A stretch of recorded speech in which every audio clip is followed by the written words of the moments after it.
Welcome aboard, everyone. My name is Wes McKinney, and this is the Concord Athletics Senior Spotlight. So glad you've joined us here today. Joining me is Damon Akers, senior member of the cross-country and track and field teams at Concord. Damon, great to have you with us. Hey, Wes, good to see you again, and so glad to be here. Yeah, man. So a lot of different things to get into here. Running for you wasn't always 100% thing on your plate, right? You did some football in high school and some other things, right? I sure did. Yeah, I played football from, probably third grade until the end of my junior year of high school. I played every year, every fall. Even my junior year, I did cross country and football at the same time, which was torture on my body, to be honest. But yeah, I played football all those years, and then finally gave it up after junior year to pursue running. Yeah, so why did you put football down and pick up running and be all in with running all of a sudden? I honestly wanted to be a collegiate athlete, and I felt like running was my best opportunity. Talking to my coaches at the time, Coach Sirac, he said, look, if you want to go to college, you want to get out of Pulaski County, you have to run. You're not going to make it out in football. So, I sat down with my family, sat down with a lot of close people, and decided, if I want to make it out of here, this is what I got to do. So I decided to give up football, which was a hard decision because, it's everywhere, especially in Southwest Virginia. Football is king, so it's hard just to give that up when you've been a part of it for so long. But ultimately, I made the right decision, and I'm very, very thankful for it. Yeah, you're right there in the backyard of Hokie Land at Virginia Tech. You're right. It's kind of football's number one, and everything else is second. So you put down football for good. You pick up running full time. You're being recruited by Concord. Who else was in the mix? Was there any sort of prior relationship with Coach Cox? Because I know that your high school coach, as you said, Coach Sirac, he knows everybody in that region. Coach Cox knows everybody in southern West Virginia and southwest Virginia. So what was your recruitment to Concord like? It was really awesome, actually. Coach Cox came to the Metro Invitational at Blacksburg High School that October of my senior year.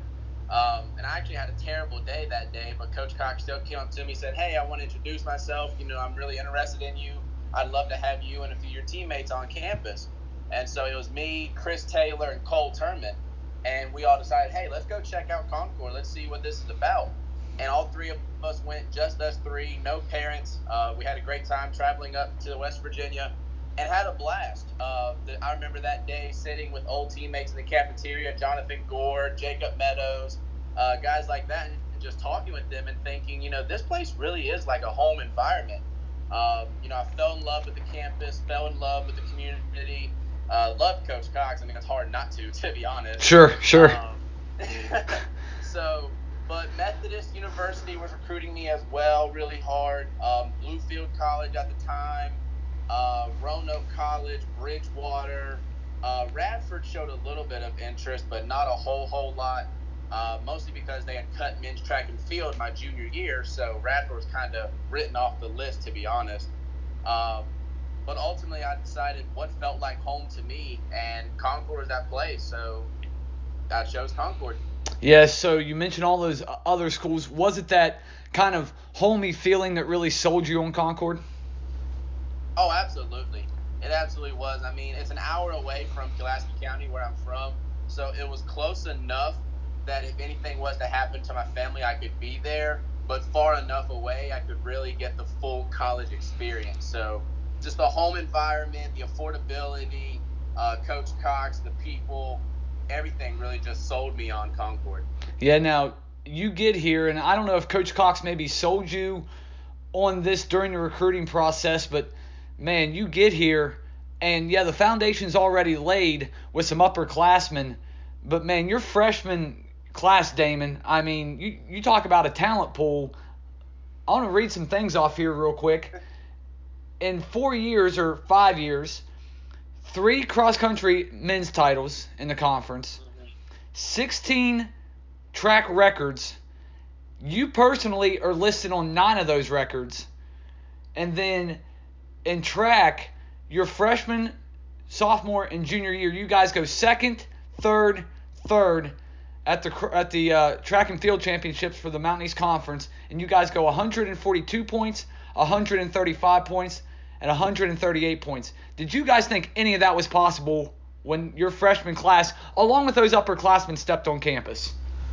I remember stepping in with the class of 2015 and just feeling that there was something special about this class.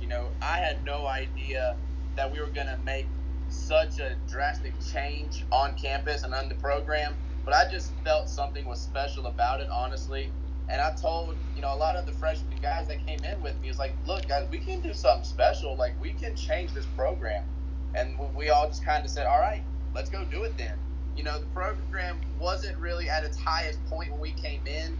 And we said, look, we're used to winning. We're going to try to win no matter what. And, that fall, as you mentioned, we won the cross-country championship by a huge upset. I remember we were projected to get third, and then we won by like 21 points.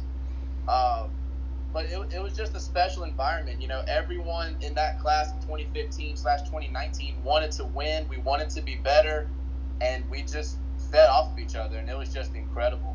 Yeah, you look at that, something really special there to bring the program to where it is now. But with all of that being said, you guys had to deal with a little bit of pressure too, I assume, right? Because you guys are not the hunter anymore. You guys are the ones being hunted.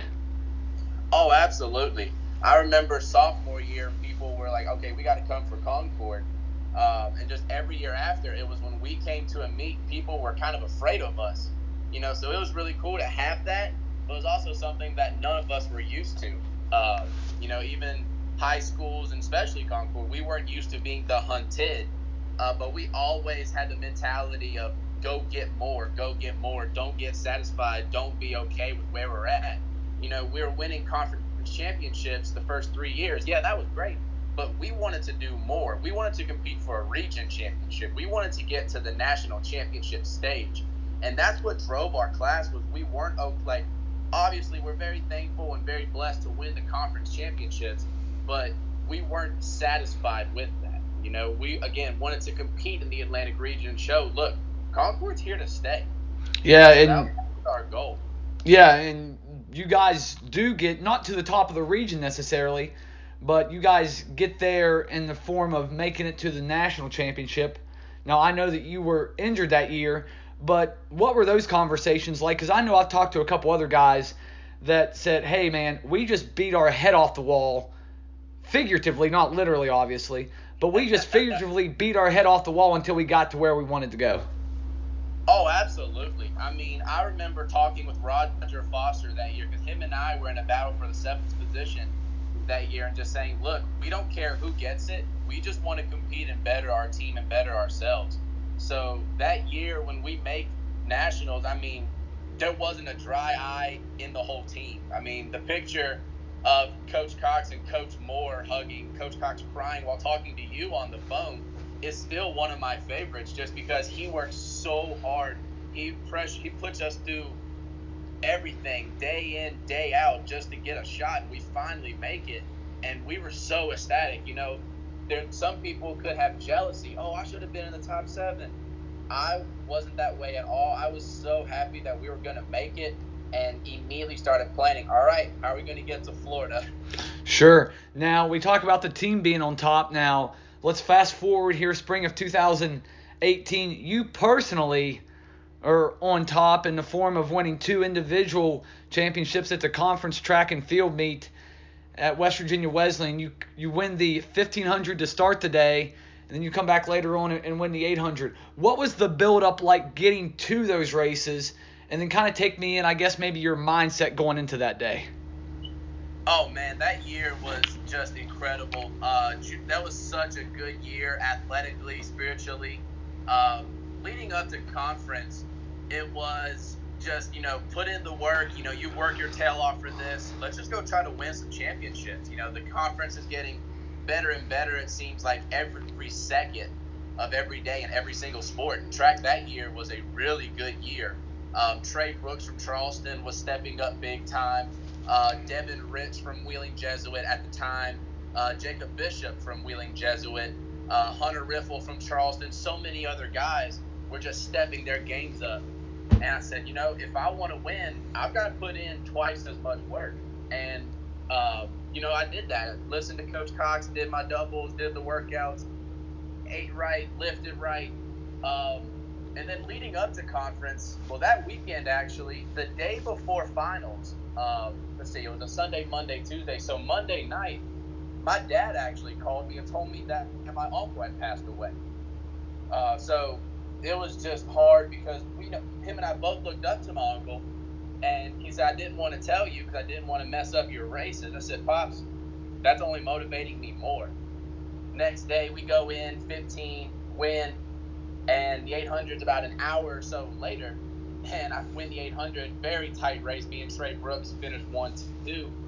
And I go to my pops afterwards. I say, that was for Uncle Dennis. And we both just start crying, hugging on the fence. And it was just such a crazy feeling. I can't thank God enough for blessing me with those 2 championships, because I know if it wasn't for him, I wouldn't be able to be where I'm at and win those conference championships.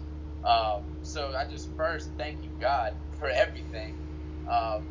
But just that weekend was just incredible. Just winning the 2 championships and feeling like, okay, now I've got where I want to be. Let's do more. And that was my motivation the rest of the year, really until everything happened, was let's get more. Don't be satisfied with just a conference championship. Yeah, now you're on top of the mountain, so to speak, there in 2018. And unfortunately, it all kind of comes crashing down, so to speak. Last spring, your first outdoor meet of your senior season. You're looking for big things, I know, Damon. And you have just a freak injury last event of the first meet of your senior season. Just kind of walk me through that. Oh, man. So it was last day of spring break. We were at Coastal.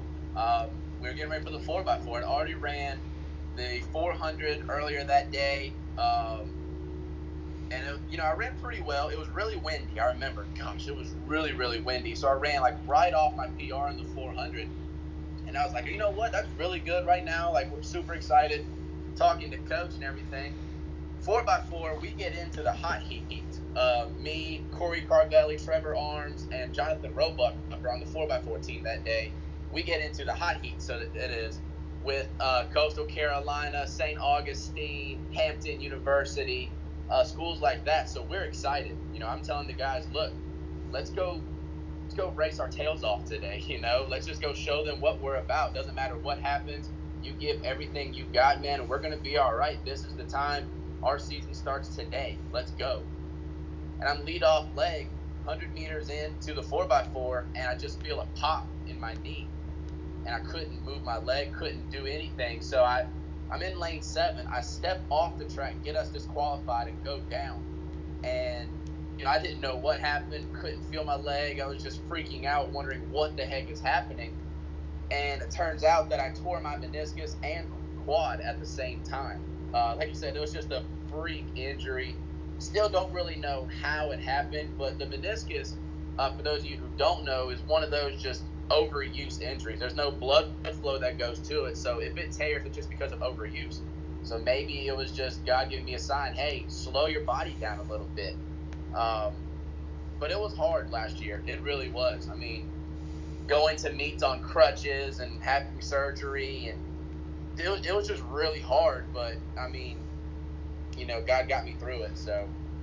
Yeah, and that kind of leads me into my next thing here. You're not just a student athlete that goes to class for 12 or 15 hours a week, whatever it may be. And you're not just a guy that just trains 110% all the time, but you have a deep involvement with a fellowship of Christian athletes there on campus, also around the region as well. Damon, is that something, that you're looking forward to in the future? Oh, absolutely. Right now I'm actually offered an internship down in Atlanta, Georgia, to work with Fellowship of Christian Athletes. It's called FCA Encounter. We're hoping we can still do that this summer. With all this stuff going on, it's just hard to tell what's going to happen.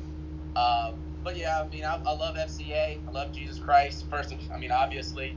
And I just love talking about him and spreading his word. So I'm hoping that FCA is in my future, or some sort of ministry. Even if it's not FCA, just being involved in the ministry is really what I'm looking to do after this is all said and over. Yeah, man, and I like to think that you're kind of one of the hype men for Concord as well, man. You come to basketball games, football games, It doesn't matter. You're front and center, cheering on the mountain lions. Just kind of take me through your passion, just not for your sport, but for just, I guess, Concord as a whole. Oh, man, I mean, I found Jesus at Concord.